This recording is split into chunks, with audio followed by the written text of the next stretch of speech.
Well, proceed. Dana Stevens here from Patterson, New Jersey. Whoop, whoop. Peter Stoltzman from Denver, Colorado. Ah, Lukasz Vesely from California, San Francisco Bay Area. California. So, Yeah. lots to talk about, fellas. Did we all live in the Bay Area at one point? We did, right? Dan, did you grow up there? Were you born I there? did grow up there, yep, from age of 6 months till 18 and a half. Hey, Mm. I lived in Oakland from 2 to 8. Oh, I didn't know that. Oh, So we were all wow. there. We were there all the same time. We didn't know each, or maybe you guys knew each other at that point. But I was in the East No. Bay. No, you didn't. All right. Mm. Where in the Bay Area were you, Peter? Oakland, like kind of in the Oh, hills. you said Oakland. Hoover Ave. I lived on. Hoover. I went to Joaquin Miller Elementary School. Cool. Okay, I remember that school. Yeah. There you go. Wow. I lived right near a place called Diamond Park. I know. Yeah. That's actually where I met Ambrose Akinmusiri and Jonathan Finlayson. Cool, cool, Hey. Jonathan. Come on now. Oh, I miss those guys. Yeah. Miss Jonathan, man. Yeah. Hey, I learned to ride my bike around Diamond Park.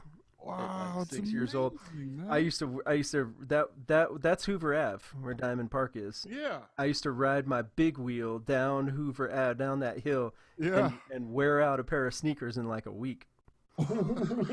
Yeah.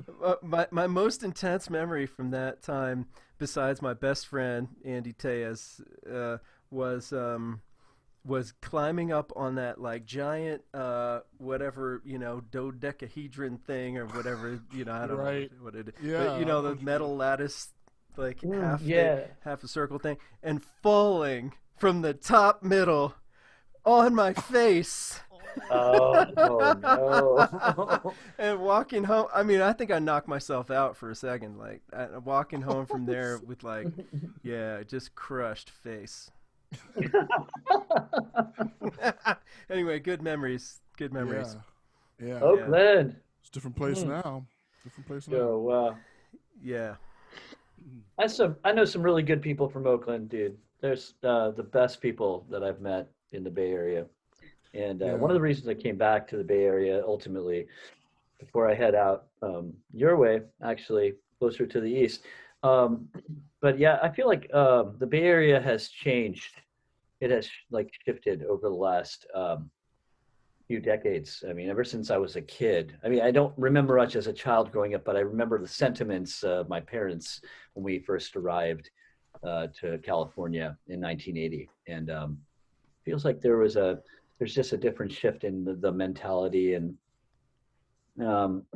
seems like, I don't know, maybe this is like a superficial kind of view, but everything's about money here, about big time now. the capitalism is really kind of reared its head in that area. I'm sorry, it started with Silicon Valley, Oh, right? That's true. Yeah. And that built up through the 80s and whatnot, 80s, 90s. Well, Silicon Valley has been a thing. I mean, since the 60s and 70s, you've had people, IBM, That's true. That's true. like but I agree with you that like towards the 80s and 90s, and then like the .com explosion, exactly. all that, that stuff kind of brought in that mentality. Yeah, then you got the whole tech expansion. Yeah. When the And boom online happened, stuff. it was game on. Yeah, man. Yeah. And once the headquarters of Facebook and whatnot, took over there, as everything changed. Yeah. Yeah. Yeah, and now people are by the hundreds of thousands homeless, out them sleeping under bridges. Or the cars, Yeah. a lot of people. Or There's like a cars. whole culture of people that, for one reason or the other, either they lost their jobs or they were with their spouses and then they got kicked out of their house. I mean, there's so many different scenarios, but yeah, like there's a culture of people. There's a documentary I saw on Amazon not too long ago, people that are living in their cars now in like San Diego is Wow. where it was set. But yeah, that's definitely a reality, man. That's Wow. scary. It's a real thing. I don't know if it's a topic to go deep on right now, but I think Yeah. I mean, we could. Well, it kind of relates to my clip. I'll just play it real quick. Sure. It is Hold on, let me make sure I have the right one. The one that Nice. we just watched before we started. I don't want to accidentally put up. Ranting No, jazzers. but that would be a fun podcast, like juxtaposed to this one, maybe. Who knows for the future? God bless Gregory Hutchinson is all I'll say about that. Second that motion. I'm sorry. You might want to have I a love what the slight screen. edit here. I love Okay. what the screen does on your glasses. Oh, It gives you Awesome. like bubbly, Yeah, bug yeah, yeah. eyes, dude. You got Oh, the bug really? eyes going. You're like a Pixar character all of a sudden. all right. Well, here we go. This is a Special powerful. effects. Again, it does this weird thing. Can you guys see this? Yeah, you're on. Yeah. All right. Hold on. All right, here we go. 1, 2, 3. But isn't that part of the dilemma now?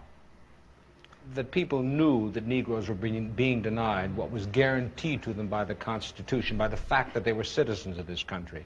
Then when they were given those rights, do you feel the white community said, well, we've given them all that we have, now it's up to them? Well, I think the dilemma is much deeper, and I think one during this period of transition has to be very honest with America. And honesty impels me to admit that America has broad racist elements still alive. Racism is still existing in American society in many areas of the society, North and South. And the other thing is that there has never been a single, solid, determined commitment of large segments of white America on the whole question of racial equality. I think we have to see that vacillation has always existed, ambivalence has always existed, and this to me is the so-called white backlash. It's merely a new name for an old phenomenon. I see the white backlash as a continuation of the same ambivalence and vacillation of white America on the whole question of racial justice that has existed since the founding of our nation. I think the other thing that we must see at this time is that many of the people who supported us in Selma, in Birmingham, were really outraged about the extremist behavior toward Negroes. But they were not at that moment, and they are not now, committed to genuine equality for Negroes. It's much easier to integrate a lunch counter than it is to guarantee an annual income, for instance, to get rid of poverty for Negroes and all poor people. It's much easier to integrate a bus than it is to make genuine integration a reality and quality education a reality in our schools. It's much easier to integrate even a public park than it is to get rid of slums. And I think we are in a new era, a new phase of the struggle, where we have moved from a struggle for decency, which characterized our struggle for 10 or 12 years, to a struggle for genuine equality. And this is where we are getting the resistance, because there was never any intention to go this far. People were reacting to Bull Connor and to Jim Clark rather than acting in good faith for the realization of genuine equality. Do you think? Yeah. If this mic wasn't so damn expensive, I would drop this shit on the floor. Like Rob. You know, it's just, this is. I feels like the same broken record I've been trying to spin a different way every time. It's like, yeah, we've got some racial problems here, but I don't know if you caught it, but he said, and poverty in general. He said it really quickly, but he said, and poverty in general. That's the issue, you know, the stuff on the surface that doesn't really threaten the elite class. What are you talking about right now? Are you talking about like identity politics at all? Like, I don't know. I mean, Perhaps. just asking you outright right now. I mean, this can get us in a lot of trouble, but we need Why, trouble is my middle name. You know, I mean, but no, seriously, you know, yeah, we have a problem with cops in this country. We have a problem with cops in this country, regardless of who you are. Yeah. Yeah. We have a problem with cops. Yes, in relationship to the population, per capita, more black people were killed per capita by police, but more actual numbers, or more white people were killed by the police. And you have to understand that more people in black communities are in poverty. Poverty is one of the main markers of whether there's going to be crime and interaction with the police in general. So you got to account for that. When you account for the fact that poverty is more prevalent in the African American communities, that discrepancy with more blacks being killed by the police goes away almost evenly with in terms of the inequality of the poverty in those communities. So anyway, I'm just saying, obviously the government can't do more than one thing at once. You know, they can't chew gum, but they're Check gonna their email. you know, but they're gonna take care of the easiest thing that's gonna leave them exactly where they are. They're going to put on their kente cloth and kneel, although some of them had a hard time getting up. But they're going to do that versus deal with, like MLK said, education. Yeah, well, So anyway. I think we need to expand that out past the government, right? Yes, the government has major levers of power that could affect, like, policy in a structural way. And so it's a really important point of focus. However, the government takes most of its cues from the rich and powerful, right? So I actually put a lot of the blame on the rich and powerful, and not just like the mega rich and mega powerful, but like, you know, all the people who have plenty of money and plenty of time because they're making $500,000 or $1 million or more every year, and like, yeah, they're working hard, passive income, and yeah, I mean, like, yeah, they're working hard just like anybody else, but like, there's plenty of time. When you make that much money, you can make time. There's plenty of time to you know, to actually have groups of people on your strata of earning, your strata of society, and get together and advocate for structural changes. There's plenty of time and so much resource. You are the people with the resources to actually make those changes. So for me, I'm looking at those people along with the government, and then I'm looking at and I mean, you know, I hate to be a broken record on this shit, but the system we live in, because the system is what creates the incentives to do those things, to do advocacy or not. And there's almost zero. Actually, I would say there basically is zero. The only incentive is like altruism, right? Which it's just not enough. Yeah, how much exists actually, like tangibly, you know?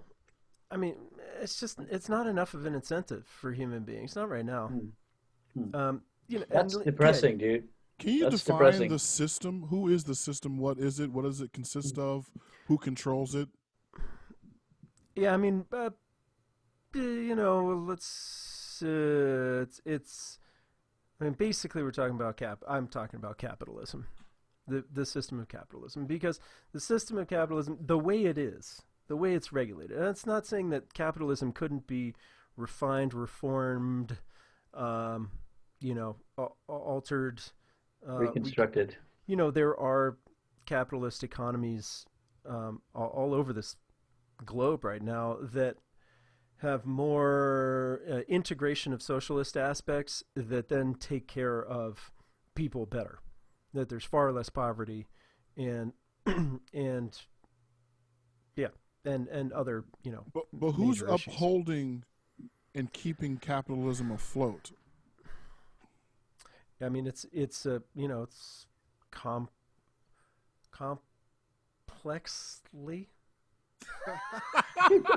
uh, interwoven into.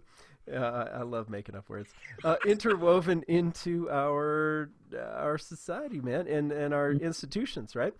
It's, I mean, I haven't studied Our economics, haven't studied the, you know, the history deep enough to be able to tell you all about the origins of it and the vacillations of, you know, capitalism, you know, and the regulation and deregulation and etc. that have happened over the years. I mean, I know, you know, some things, and a lot of what I know is more general than super specific. So I mean, I honestly don't feel like educated seems like enough the to... same descendants of the same people that are in office. I mean, the people in office now are descendants, and they're you know, like you said, the rich. Well, first of all, I want to talk about what you said earlier. You said the government is kind of run by the rich. Is that what you said? Oh, I said no. It's it answers to... Yes. It answers to the rich. A lot of influence. Yeah, influencing. But is that activity fixed? Is there evidence of that ever being different in the past? Meaning the rich actually answering to government? Yeah, I mean, I think the rich, you know, we're lumping a lot of people in, right? When we say there's the a lot, rich, there's and a lot of like cross-pollination. over 500,000. I mean, that's like millions of people, right? I'm talking about the tenth of the 1%. Yeah, once you get to that level, I mean, you know, this is there's been a push and a pull historically, as far as I can go back in history, in American history. You know, there's been a push and pull between regulation and deregulation, between government control of industry and government's you know, regulation of industry, and then industry saying, you know, either overtly or covertly saying like, fuck that, you know, you're gonna kill our profit margin, and so, you know, we need to be deregulated. And yeah, I mean, that you know, essentially at the bottom line, that's what it all, that's the push and pull. It's like we want to maximize our profits. There is the incentive structure. Yeah, there is. Sorry. Oh, no, I was just going to say that there is a huge influence on the corporate structure, the government influencing corporate structure now, like in terms of like how people vote, right? The giant corporations like Facebook have a huge role in like how they sway the public opinion, right? This is obvious. So there's definitely what you just said. There's definitely a huge influence from government onto the corporate sector, right? Like in today's society. I mean, I noticed that. I don't know enough about history to like go back to like French Revolution or, you know, like in the Roman times, like how that played out. But yeah, I'm sure interactions like that throughout history. Well, I think the connection is that they're all humans. They're all the same DNA. Even from the Roman times to now, or 10,000, 12,000 years ago, it was the exact same humans with just better toys and slightly, you know, slightly better organizational skills. But it seems like those times when the government reined in corporations and the powerful, the banks and whatnot, there's only a couple of times that really happened. And those were fourth turnings, not to get back to that soul. No, go back to it, dog. That same old tired concept or observation from Neil Howe and William Strauss. But, you know, every 80 to 90 years we get through this cycle. The government, well, obviously the Revolutionary War, I mean, that created the whole system. And then things needed to be seriously reorganized. They were forced to be, organized in 1860 through 1865 when Lincoln was killed. Government became very strong. It said, before, as I said before, they said these are the United States before 1865, and afterwards they said this is the United States. Mm-hmm. And then in 1933, FDR gets in. Most businesses, all the elites, after he was elected, did not like him all the way through. The media, the corporations, the elite, they hated him. He spoke to the people. The people were in dire need of salvation from what corporations basically did. What the young Federal Reserve helped happen there in 29, and then subsequently really bad in 33 on, right? Right. So he was reining in the corporations. The tax rate went kind of high in comparison to the way it is now. And then, like everything, like all the cycle, the seasons of generations that happen, slowly this starts to wither away. 1970, we off the gold standard.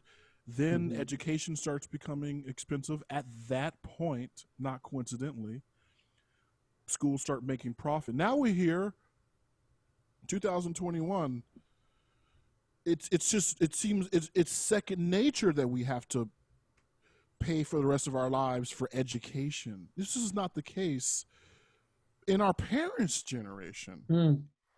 Yeah, my dad went to Ohio State, and he talks about, I forget what he said. It's $500 a year or something. Yeah, just whoa. Yeah. My aunt went to UC Berkeley. My aunt Joanna. Yeah. In the late 70s, early 80s. Still, it was just regular tuition. Biden wants to bring that back. He wants to make a state school for in-state residents, like an Ohio State, UC system, etc., free, and community colleges. That will be should be deep. That would be wonderful if it happens. Yeah, it'd be crazy. I also don't. I guess we're kind of shit. All of us went to the same school. We're kind of. I don't know how many of you guys have loans still to pay, but I have astronomical loans that will never get paid off. But I'm counting on the public service forgiveness program. Oh, I don't even know about that. If you work full time in public service, you can pay 10 years of payments, 120 payments, and then whatever you've paid. Those 120 payments, that's it. They forgive the rest of the loans. They relieve. That's awesome, dude. Yeah, because I'd be paying for the rest of my life. My loans only go up, even when I pay. I'm in deferment right now, but they only go up. God damn, man. Pay $600 a month, and they go up, a couple $100 that month, because it's $200,000 now. Right, fuck, dude. It started at 120 and became 140, and 6 years later it's 200. That's like the new indentured servitude, man. Kids paying off their college loans for decades. That is the standard. Yeah. I started off at 19. I'm at 50. Yeah. I had a full tuition scholarship, by the way. Yeah. It's just room and board.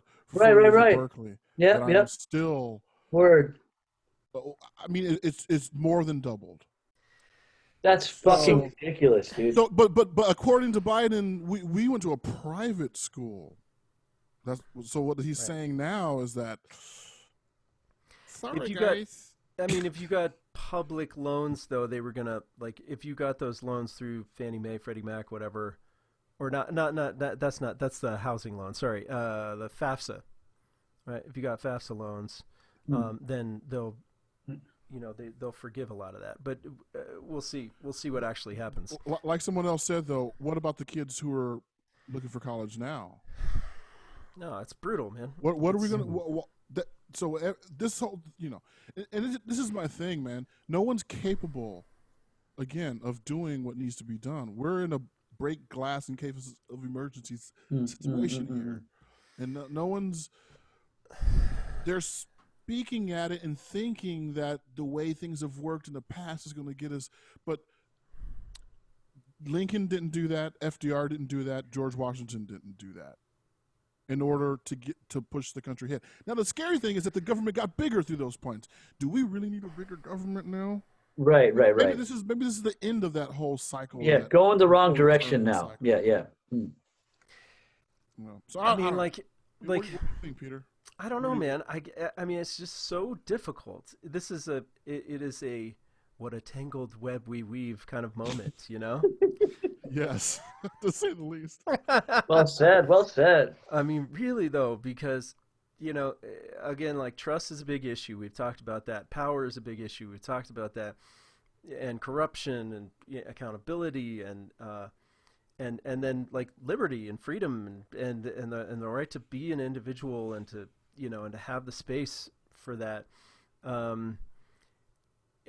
And yet, you know, when we start looking at macro problems like poverty, right? And this, I mean, a lot of what MLK was saying right there is like, we as a country have to look at our macro problems honestly and start dealing with how we fix these things. But if you know, the problem is that corny alert. Go ahead. We need to. It's like a drinking game. We need the theme music going on after you say that. Yeah.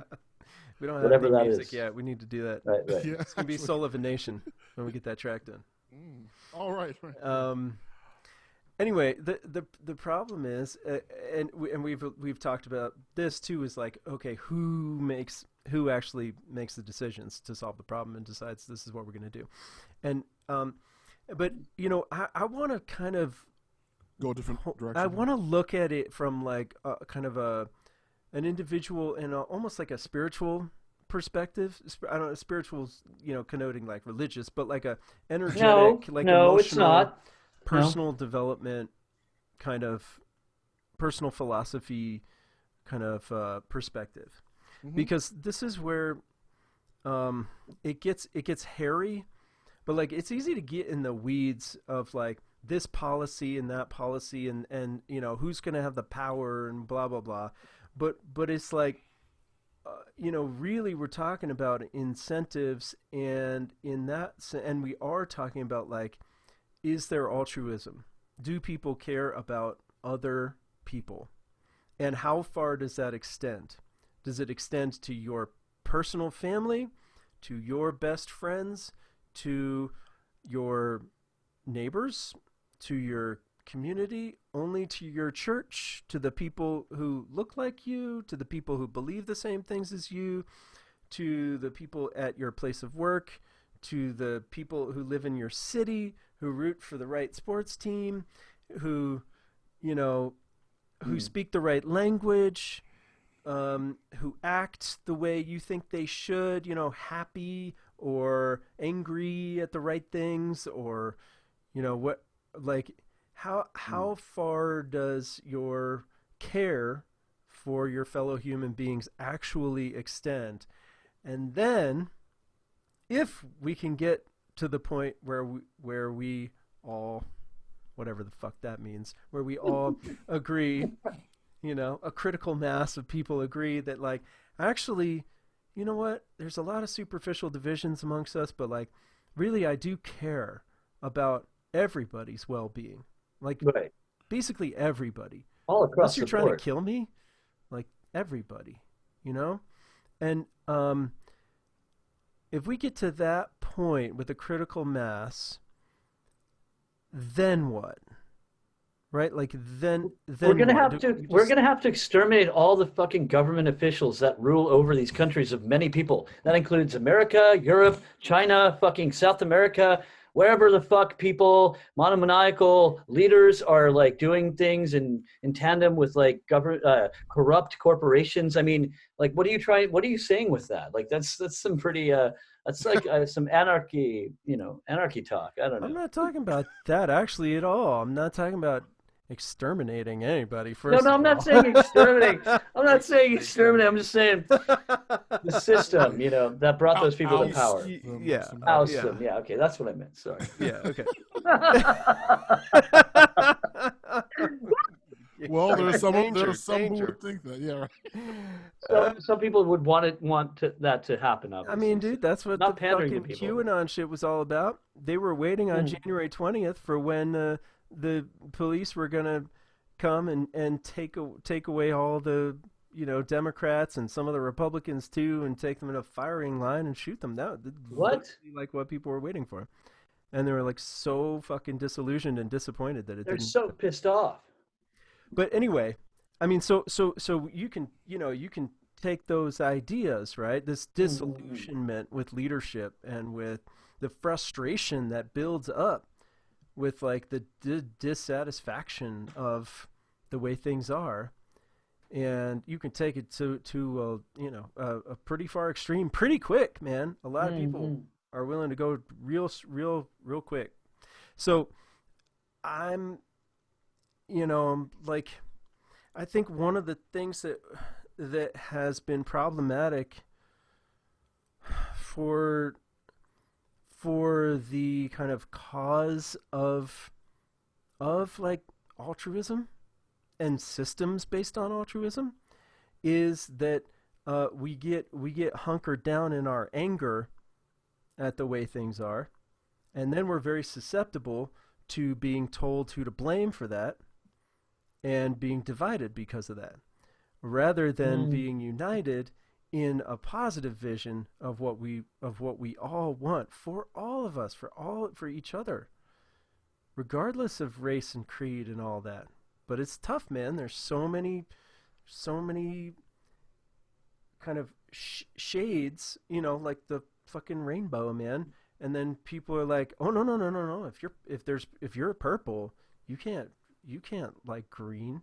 You can't care about green." What? You know what I mean? Those are two of the best colors in the rainbow, dude. Right? Purple and green. But if you're religious and you think that everybody from another religion is going to go to hell, or they're like fucking heathens, yeah, or whatever. Go ahead. So you pose a question of how do we basically get everyone to kind of be on the same page about wanting that we all kind of want the same thing for each other. And then you pose the question, what do we do when we get there? Yeah. Well, that's two very, very, very big questions. Huge, man. Like, first of all, getting us on the same page is, I don't even see that as realistic, honestly. It's so sad because it's so fucking simple. It's so well, yeah, it's simple to understand. Yeah. To enact. And actually, it really comes from, well, I guess the question is, with what method? What is the actual most effective method?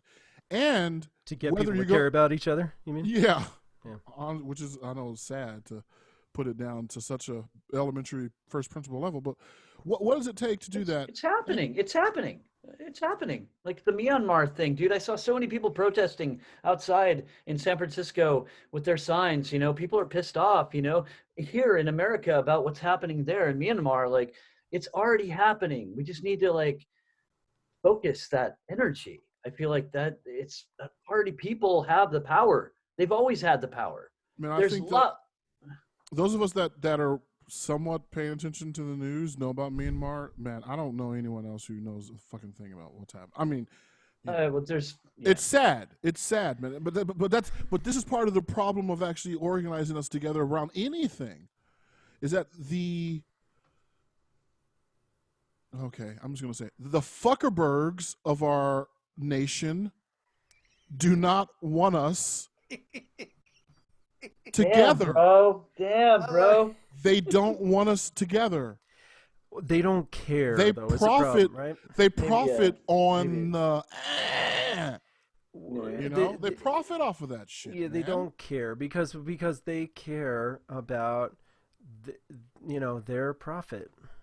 That's the primary incentive, and this is where I feel like the system is like to blame and needs like major fixing and or like a total reorganization, because it sets the incentive structure for the question society. is, how does that happen? How will that happen? Yeah. With Nancy Pelosi and Biden and the Chuck Schumer, McConnells and the Mitch Chucky McConnell. and the how does this happen? They really believe that they have the baton, the torch in their hands. No one else deserves the torch. You know what Eric Weinstein said about Neville Chamberlain was I don't know what he said about Neville just Chamberlain. fucking brilliant, man.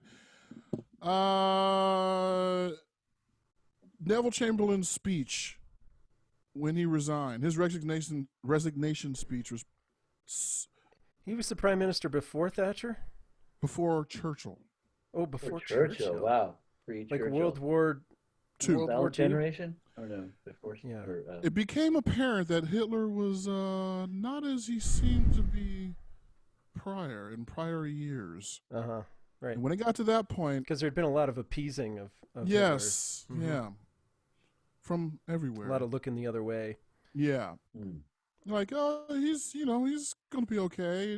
When it finally became clear that he wasn't, and like now they were threatened, Chamberlain, I may be wrong on his first name, but anyway, Chamberlain was, this is a very rough, I don't have the exact quote, but he said, Hitler is counting on us to be fighting and quibbling as we are. And I'm going to do the one thing that no one is counting on. I'm going to resign right now because Churchill literally is the only person who has what it takes to unite this country and knows what to do, at least is our best chance of getting through this. What would have happened if he did not resign? They barely got through with Churchill, man. They barely got through that. We, the rest of humanity who isn't a fucking evil racist maniac, barely got through that shit. You know? It wasn't a sure thing. A lot of people didn't. You know? Yeah, and dude, countless. Yeah. That was a bad time for I've been checking out world history. Gabor Mate a lot in the last couple of weeks Woo! here. And just to see his story, man. Just to see the effect of that war on that man who is fucking great and brilliant, clearly because of his struggle in a lot of ways. Well, I mean, I think it's given him food for figuring things out, right? Big time. So, I mean,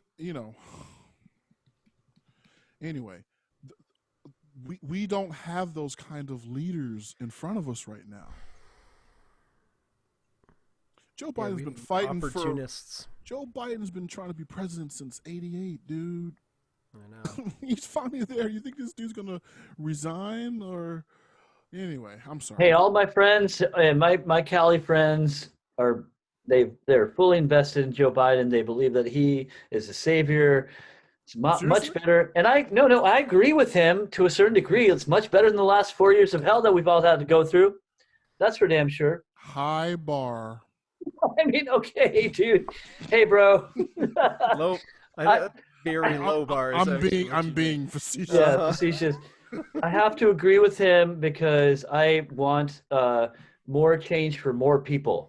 I want more people to benefit. Ultimately part of my liberal roots are telling me this is the right step forward, and we need to just keep going this new direction. and it's Is it going to have all the realistic? answers. Is it Well, realistic? okay, Is the that's question. right. We'll That's see. where we We'll run into see. problems. We'll see how far they can actually go, and then what the collateral damage is, and what the secret cronyism behind the scenes is, and and then like the disillusionment that follows when people are like, oh yeah, that was good, but this happened, and oh, that seemed good, except you were actually hooking up your son or your friends or your whatever, your wife with a fat Dude, cush job, and nepotism is a part. Yeah, it exists, dude. yeah, It's a all thing. the time, all the time. And I'm again like, you can blame the people, the individuals involved, right? But they're basically just being responsive to the incentives within the system. And I guess I want to say that with like acknowledgement of my own place in this whole thing too, man. Sure. Which is like, What do you mean by that? well, I mean, what is your place in this whole thing? What's your part? What's your well, responsibility? In this first of thing? all, it's complicated, right? Just on an individual level, it's very complicated, man. It's very layered.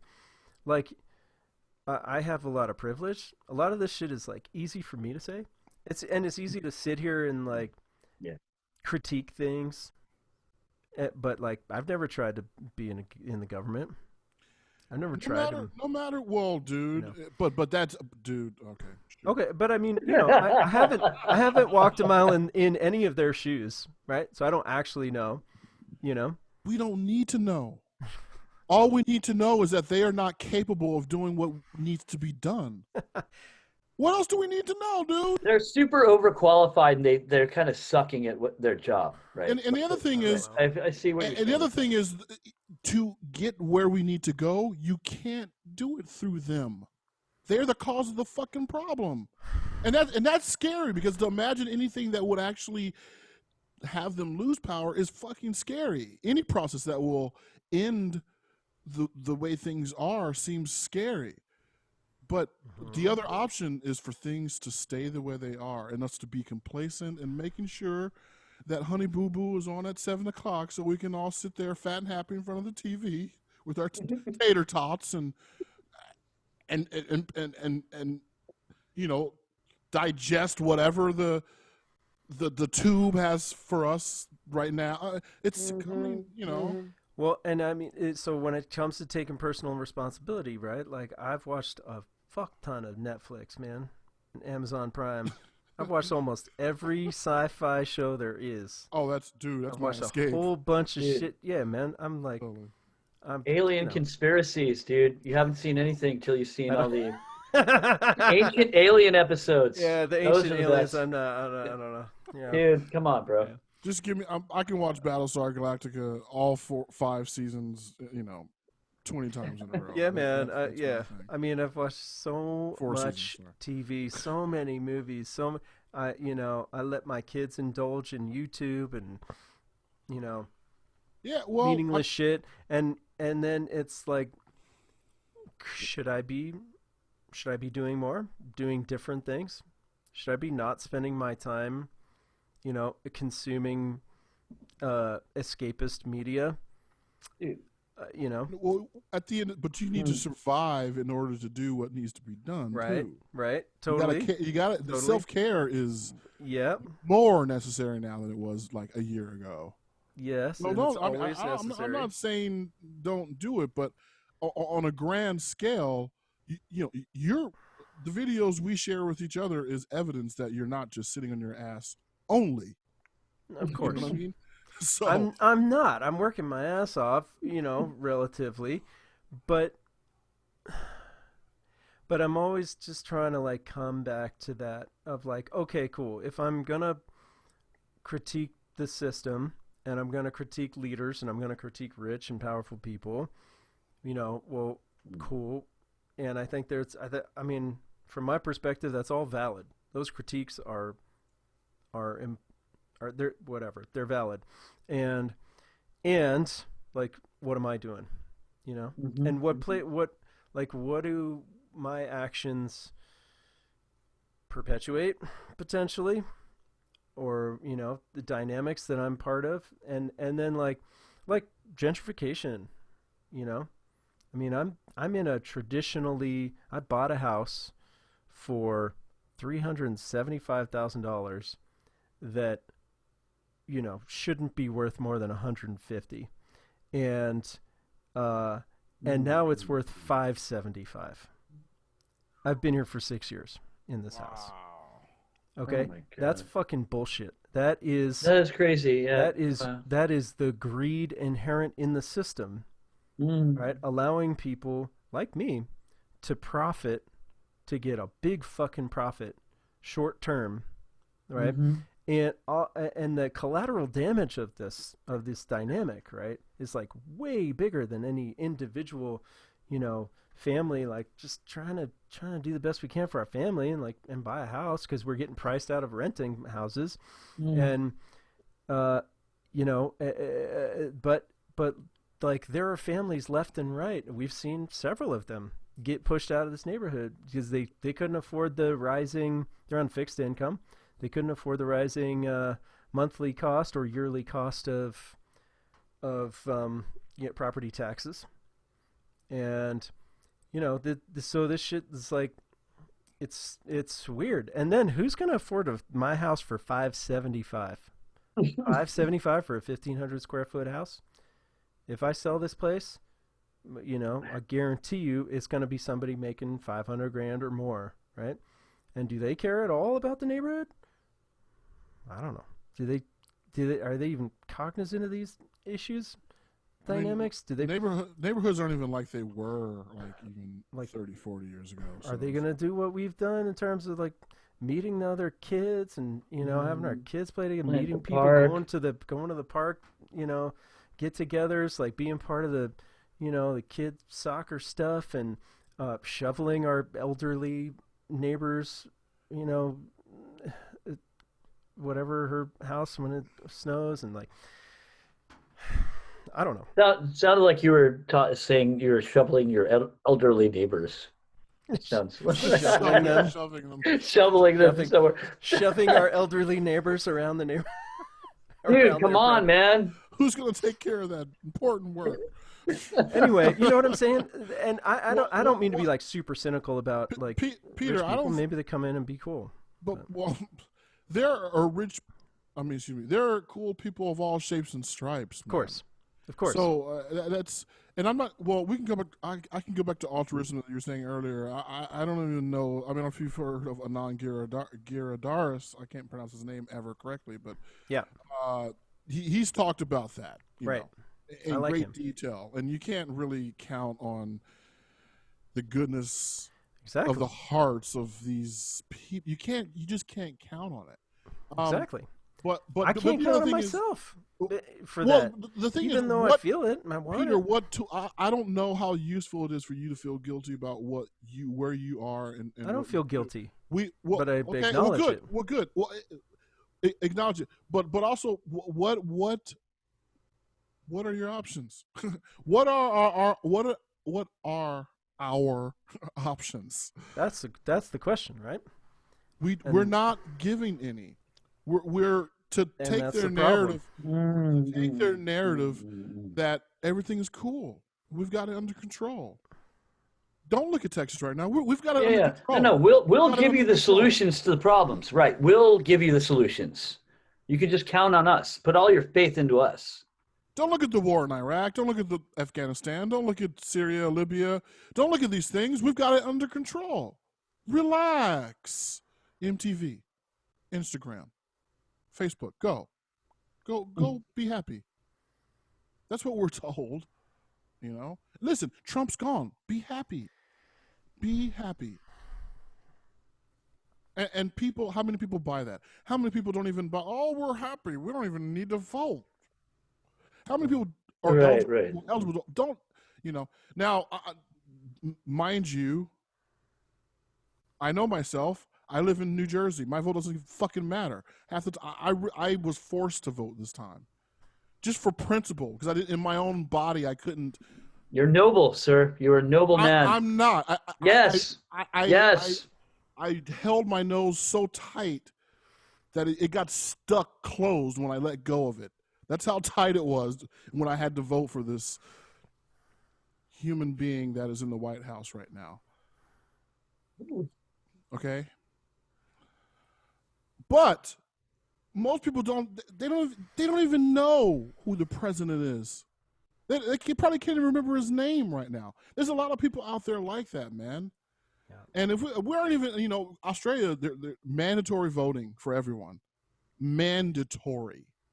Why can't we at least have something like if you want to, as the Constitution says, the governance for the people alone. We keep forgetting that part. Alone part. It's for us, not them. Our government. Right. So, it's how seriously, So I mean, what are our options, man? What are our options? Other than having these conversations and making sure that everyone feels like no matter where they are or where they might be going or what diverse, to steal a liberal word, whatever diverse thoughts are rambling around in their heads, they should know that they are human and they should be respected as a human first, regardless of the ideas in their head. Everyone needs to feel that. There needs to be a sense of camaraderie. How does that even, how does that happen other than through conversations? I mean, we should really talk about the New York Times talking about I don't know if you guys have heard of Clubhouse, the app, where people have these conversations. It's like texting or talking, or like texting and having conversations, but it's all talk. And it's someone raise whatever. It's like a social media platform where ideas. Now the New York Times, it's like Reddit or something, or but it's actually voice. Like it's voice actually memos, voice. basically? It's actually You don't see the people's face. I guess you only see I haven't been on the app, but it's been around for a year. It's still in beta. Actually, it's not even officially ready yet. But over 1 million people. Joe Rogan was on this past week apparently, and like made a big. He was just on to kind of observe, and of course, like then 7,000 people immediately joined on that conversation. Whatever. Wow. So, but New York Times characterized that platform as we need to do something about these platforms where we have these unfettered conversations. Yeah, unrestricted, unfettered. What in the New York Times? Is that like editorial? Or was that like I haven't news. Everyone, like all I know is it's been ticking off everywhere, and it's been dinging off on all of the, not all, but a lot of the people that I've dabbled. Ringing some bells, yeah, ringing some bells. It's been ringing some bells, and all kind of circles. Not obviously, not just the non-elitist, middle, moderate, liberal circles, meaning progressive circles, and anyone else not middle of the road liberal circles. So yeah. So okay, so conversations, right? Whether it's on social media or just in person, or I mean, I think we're doing it, man. Yeah, we're doing this right, like face to face, at least via Zoom. If not I know. Well, is like super important. That said, there's a lot of that happens, and then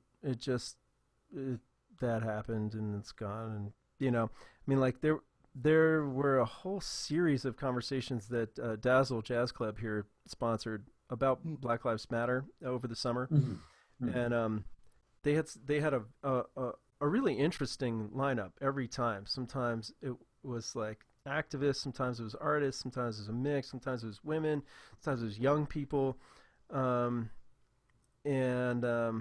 All Zoom, I'm guessing. No, they did it in person on stage and then zoomed it streamed it on YouTube. I watched several of them, and I always got a lot out of it. Were But there diverse thoughts and views? yeah, I mean, Like there critical views, I should be specific. well, there were a lot of voices. Let's put it that way. Um, there were people. There were like Native American folks and Latino folks and a lot of black folks, and there were yeah, like I said, there was like women and young Diverse people and group old of people. people, and it was interesting. I always got something out of it, and and the viewership on those videos was absolutely pathetic. I mean, it was like barely ever more than 100 people watched it. Jesus. And Yeah, they put a that's- lot of time and effort into that, and it was a community, based thing. And so, like, while I think that those conversations and these conversations are like part of the work, for lack of a better word, I also think like practical, real, like actual things that are happening. like micro level community based things. Yeah, Or... yeah, are like really important, and Mm-hmm. so that's where I'm my head's at a lot. Um, it's just like, what can I do? And so, like, okay, my nonprofit organization, that's a main focus for me, right? Is trying to make this happen, trying to create meaningful work, trying to create meaningful engagement with young people, with cool music education, and fill gaps where there are them in the school systems and stuff. Okay, so that's like meaningful. It's real shit that's going to happen. It's going to affect people. We're actually going to play music, teach music, meet young people, etc. Right? Then, but I'm always trying to figure out like what about beyond music? Like what about I don't know. There's just like, and I mean, I can't take on every issue, right? Nobody can. So like, okay, there are people whose their passion and their work right now is in housing, and there are people their passion and work is with homeless, and homeless youth and homeless elderly, and there's people who are working with people who are disabled, and and veterans, and so I like, part of me is like, okay, I just gotta have faith that like there's people who are gonna do the work, who are gonna do altruistic work in the world, like, and that's gonna be what it is, and I gotta have faith that it's gonna be enough, and like certainly not fucking be in some kind of martyr or hero complex of like, I have to save the whole fucking world, otherwise my life is meaningless, like I'm not gonna do that. But these conversations always lead me back to, well, okay, what can we do? I don't know. What is each of us able to do, and the people around us? We got to Yeah. constantly keep asking that question. Something you said earlier really struck me, man. You said, that like all the work that these cats put into these videos, like hardly anyone's been showing up. And the thought that came screaming in my head, which is obvious, but I never really put it in such clear terms in my brain. We have the real world, right? We all live in the real world, hopefully. Whatever. Define the real world. Go ahead with the we thought. lived in a shared reality, where we talk and go to gigs and commune, eat, whatever, with each other. But technology has given so many of us, especially our young people, to a much greater degree, so much power to create their own worlds that it affects even people's motivation to be a part of the collective actual world. This is kind of what we're fighting here. I mean, a lot of there's a discussion happening either yesterday or today between journalists about the numbers, about how live streams are how they're coming across in this time. Mm. How clubs are doing, what the numbers, the attendance is like, and I don't really know, but I do. The ones that I do know about are pretty low. Like they started off very strong and then Mm-hmm. just sank. And these clubs are fucking working their asses off. Mm. Yeah, Mhm. there's people working really hard to make shit happen. Really, really hard. And I mean, maybe the paradigm shift that happened in the 1780s, I should say, the 1960s, 1940s, the paradigm shift that needs to happen today, I don't know if we're ready for it yet. I don't know if we fully comprehend what's What at do you mean? stake. Intellectually ready? A capacity in terms of Yeah, being yeah. able, in terms of how to be a community, a real living community. The hurdle we have to really pay attention to is, well, again, the worlds that we're able to create on our own, our Facebook, Instagram, or Netflix, or whatever world you can sink yourself, YouTube, whatever world we can sink ourselves into. I mean, how many more single people are there today now than there ever? I mean, I'm in that number than there were, 20 years ago. I mean, the number of single people, and I keep hearing the number, like our younger generation. This is not to get graphic. Well, whatever. It's not graphic, but our younger generations are having Big. way less sex than like our generation, for example. Like way less. Why is that? Why do you think that is, dude? Are they afraid? Are they afraid of doing something wrong or This is the say? generation that grew up with screens Uh-huh. as their babysitters. I mean, we had TVs, yeah, sort of, Dude, but yeah, it's not the same as the internet. yeah, I yeah, mean, yeah, yeah. we didn't really get the internet, like really get it until we're out of Dude, college. hey, listen, I You know? remember Macintosh in sixth grade. Like it was like a box.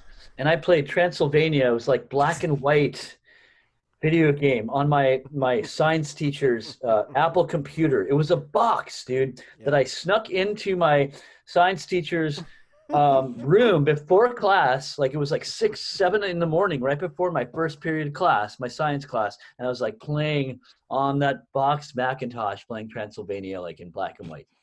So that's my first experience as a kid with the computer, like the Apple computer. When we're able to do that in your own room by your lonesome self, how long did it take for that to happen? Yeah, right, exactly, right. So that's what we're talking about. Yeah, we had our 1 foot out of technology and 1 foot in technology. Our generation, right? Yeah, we were. Yeah, Yeah, we were kind of on the brink. I didn't have. yeah, I didn't have my own computer till I was out of college. yeah. Word. Yeah, yeah. You know, Yep. I didn't have a cell phone till I was like Until you were out of solid- Yeah. college? Yeah, Wow. I didn't have one in college. Yeah, I got my first one right before I went to college. Yeah. I had a Qualcomm cell phone that was like the size of like like a car phone. It was like this, dude. And I remember like making phone calls in college at Berkeley, actually. Like these, Yeah. I felt so cool because I had a Qualcomm cell phone That's in hilarious. 1999. Wow. Yeah, man. I mean, so what? How do we? The intention. we We get know people to with care the about attention. each other? Look what the attention span. Look what the technology has done to our attention span as those Right. who grew up I was, not in yeah, this shit. dude. I was just having a conversation with my friend about listening to the whole expanse of a record. I remember like in 2019, I put on Sonny Rollins' Tenor Madness, one of my favorite records, and I transcribed Sonny's solo on it because I love his solo on it.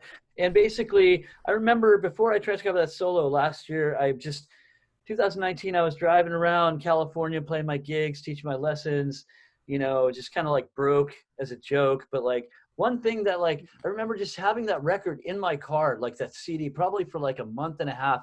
And I didn't change the CD. I just left that CD in my car going over and over again. And I felt like I was complete. Like that was my day, I felt there was, that was it. listening to the whole record, there was just some kind of a magic to that process to me. And I don't feel like that's happening. And I checked myself too, like, because now it's like I put on a playlist, or I go on my Pandora, and like I want to listen to some reggae, I want to listen to some classical music, I want to listen to some, some John Coltrane, but like I'm always like flip flopping, back and forth, and I'm never just like. I came back to there's this one Vince Mendoza record with Ambrose on it, actually, one of his latest ones in the last like 10 years. And I found myself again just like coming back to like, all right, I'm going to listen to this record because Vince Mendoza, I mean, he's an incredible composer. And I listened to the whole record, and I felt that I felt reconnected to that part of myself where I was like, all right, this is what it feels like to be in that state and take time, and be patient, that patience. I think that's something that we need to home in on more as a culture.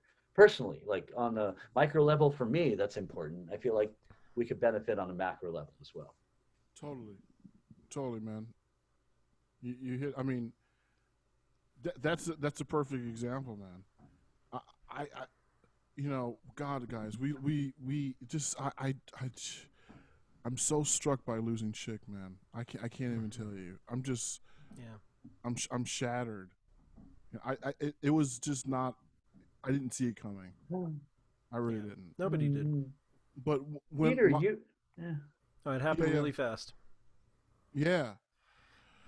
The semester. So I didn't come to Berkeley until January '98. I technically could have came September of '97, but I said I want to take a semester off and get a real job. I delivered packages around the Bay Area. What? I got up 4 o'clock every morning and was delivering packages for a semester. That's what I did. And I had a little tape player with me that was set in the passenger seat with me, and I had 2 cassettes. My friend John Spingarn gave me 2 cassettes: "Inventions and Dimensions" by Herbie. Oh, I love that. Willie Bobo. Yes. Yeah, dude, I love that record, man. PC. Oh. And the other one was "Now He Sings, Now He Sobs." Yeah. Now, let me tell you, I didn't even get... I put on "Now He Sings, Now He Sobs" first. I never got to "Inventions and Dimensions" until like a year or 2 later. I never got to it. I literally, that whole job, the only cassette tape that I had in that little fucking tape player was "Now He Sings Now." I wore out that fucking tape. You turn it over, and there's this feeling where you know the next song before it comes on. You can sing it, right? Does anyone in this generation know that feeling? It's and I can still do it with records I haven't heard in 20 years. It's like, oh yeah, the next song is boom, and it comes up.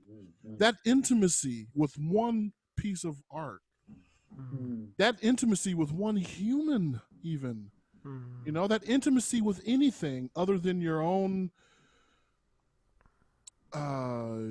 human urges and little wants and needs that we just feed at any moment, that we can almost feed at any moment now with this or that. To the suggestions that YouTube is saying, you should see this. Oh, okay, let's go there. Oh. Right. It's basically we're suggested, or we're given like a reality. Right. Exactly.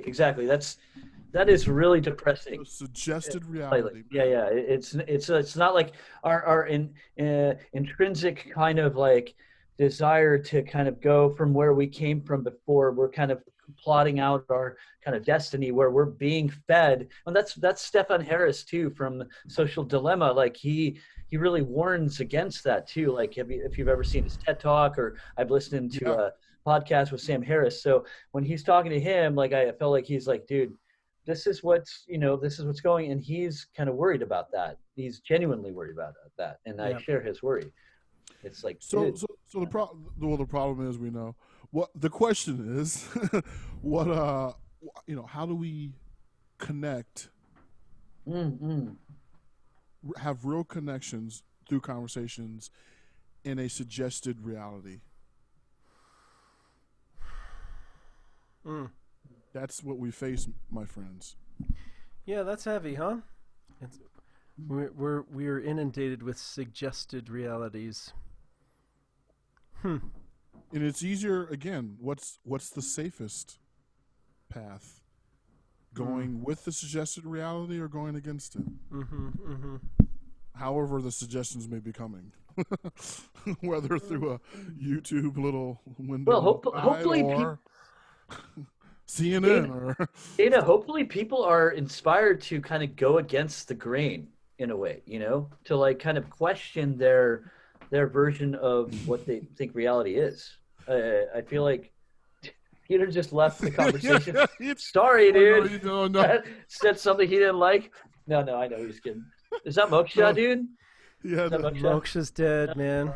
Oh. Yeah, those are our new cats. He lived till 17. He lived a good life. God bless Moksha, bro. Yeah. Oh man. Yeah. Well, I like that question, man. I think it's a really good one. And it's funny, Dana. You write on Facebook. Here's another pesky question or whatever. I think the idea of pesky questions is great. I don't know. It's it's like a trigger for critical thought, right? Well, that's it, man. And what else are we trying to do here than get ourselves in that mode of like, critical thought, and I think like critical thought with the word that comes to mind is generosity.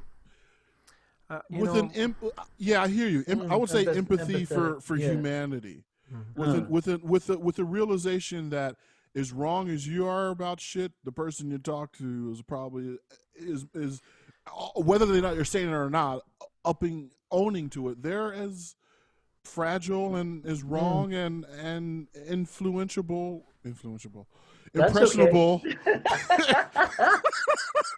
impressionable as the next guy. Improvise, baby. Anyway, going ahead. I cut you off, Peter. No. That's it, man. Yeah.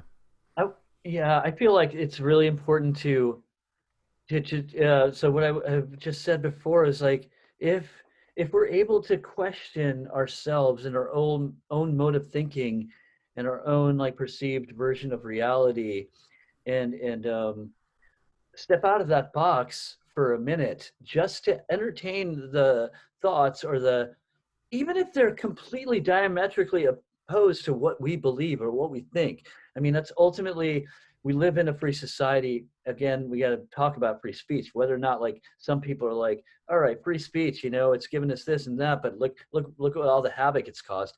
So like, how much do we want to limit free speech now? I mean, that's a thing that a lot of people are talking about, and that's what's happening in the culture. But Never, ultimately, ever. yeah. So how much do we want to really like open up to one another? It's how vulnerable do we want to be? I think that's a really important question to ask ourselves. Because if we really want, because there's a lot of pain there as a society, as the American culture, 400 or 500 years in the making. It's not very old, that's for sure, but there's a lot of pain there. There's a lot of suffering there.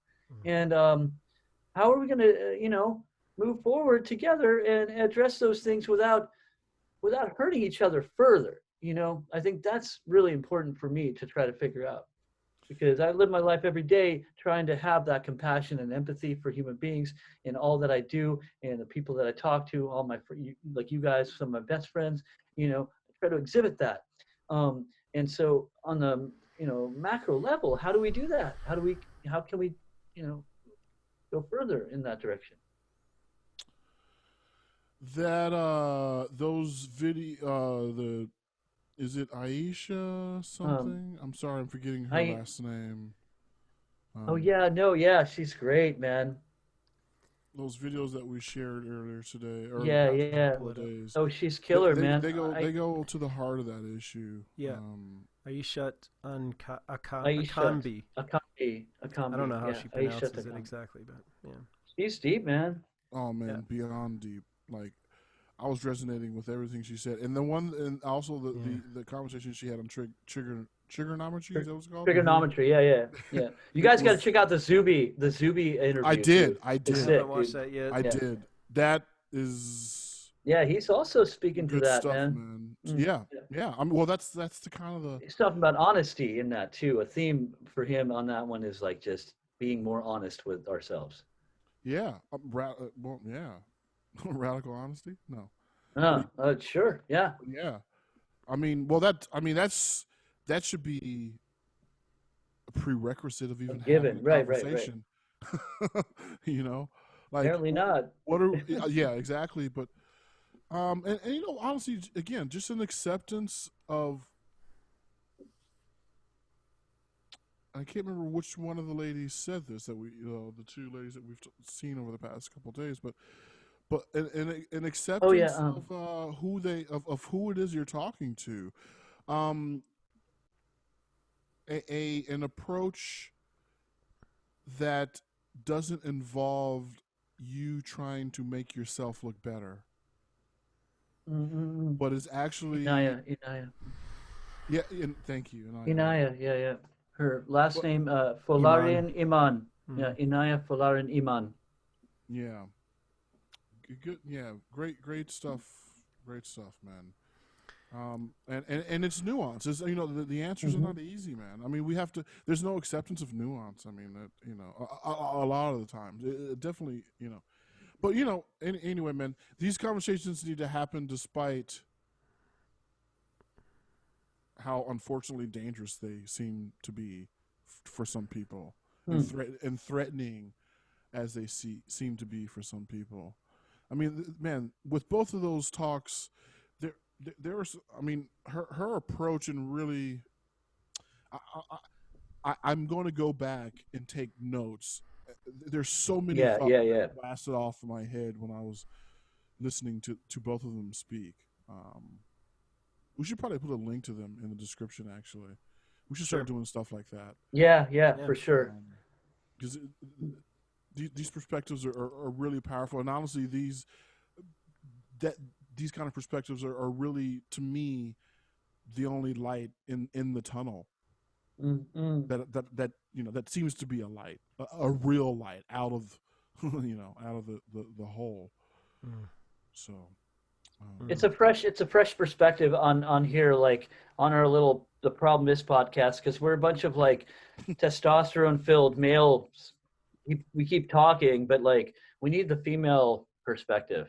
That's why, like, I'm sorry I failed with bringing on our guest tonight. My bad. I'll try better. I'll try better next time. Or, but yeah, getting that perspective. That's why Inayat and we need to have more of that essence, I think, to add to the conversation, because to make it more well-rounded, and they're really like delving deep into the parts of society that it seems like these are issues that everyone is thinking about. It doesn't matter if you're a man or a woman, if you're black or white or any other color.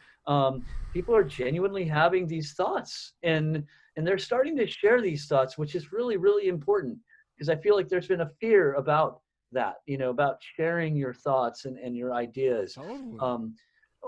Obviously we don't want people sharing their monomaniacal ideas or like fascist thoughts or social, if we're too far into any direction, it's not helpful. Like, we need to come together, and I know, but that in itself too, it's like, all right, well, how do we maintain a balance in the way that we perceive the world? How can we like resonate with ideas together, or like it just entertain. I mean, I always go back to that. So it's like, how can you break down the walls? How can you kind of tear apart your own ego just so you can see what's beyond that? Like, the minute that you actually like let go of all that garbage about yourself, then you can see not it's justified though, like for people's individual identities, that's what they, I can understand why people don't want to do that. Like, for somebody like myself, I want to do that. I couldn't see somebody else doing that, because that's their whole being, and all the, I don't know. It's just going back to like, the struggle is real, and what struggles are more important, what struggles are more valuable or have more intrinsic like worth, or I don't know. What do you guys think? This totally reminds me of. I don't know if you see the connection, but it totally reminds me of what Gabor was saying about when we're young, we have to choose between authenticity and connection. Mm-hmm. Remember that part? Dude. Remember that part? Yeah, Yep. yeah. Yep. That's deep. And it's dude. like people are choosing connection over authenticity, and here we are, broken. We're all broken, you know, because we need connection is what got us here as a species. We know that instinctively. We can't. Well, as he said, those who think they can go it alone will have a very rude awakening. You know, you need other people in order to survive. So connection Right. becomes the front burner, and then we put authenticity. Yeah, it's important. Obviously, we need that also in order to survive. But when there's a battle between the two, exactly. only one tends to win. And then the Wow. ones who Wow. say fuck connection, I'm going to be authentic regardless, those are the ones that get put on a cross or nailed out of society. You know, who are shut. Jordan Peterson, if you will. As wrong as he may be sometimes, he does not tolerate inauthenticity. He will not. I mean, all the guys, listen, all the people we've talked about, those two ladies, both of them, fucking MLK, Christopher Hitchens, Yeah. Sam Harris, Mm-hmm. Weinstein brothers. Yeah. They're saying, John McWhorter. Yeah, exactly. All those guys. The one thing they have in common, there's like John Woods Jr. John Woods. There's connection and there's authenticity. I'm choosing the authenticity route, and we'll see. And yes, those with privilege often are able to choose that route. Perhaps like Joe Rogan or whatever can feel free to say and do whatever the fuck they want to because they don't either don't care about the ramifications or have reason to not care about the ramifications. Yeah. Yeah, they can be insulated from it enough. Yeah. That they're all right. Yeah, that's an important point. Connection over authenticity, man. I think that's a really Gabor Mate should get a Nobel Peace Prize for that concept alone. I'd love to pick that back up and go deeper. Sure, next time. Yeah. Connection and I have to call it. authenticity. Yeah. Because I'm Word. with the family. Yeah, Daddy. But, yeah. That time. Yeah, it's been great. It's been great talking again. Yeah. Let's do it again soon. Okay. Good thoughts and love you guys. Yeah.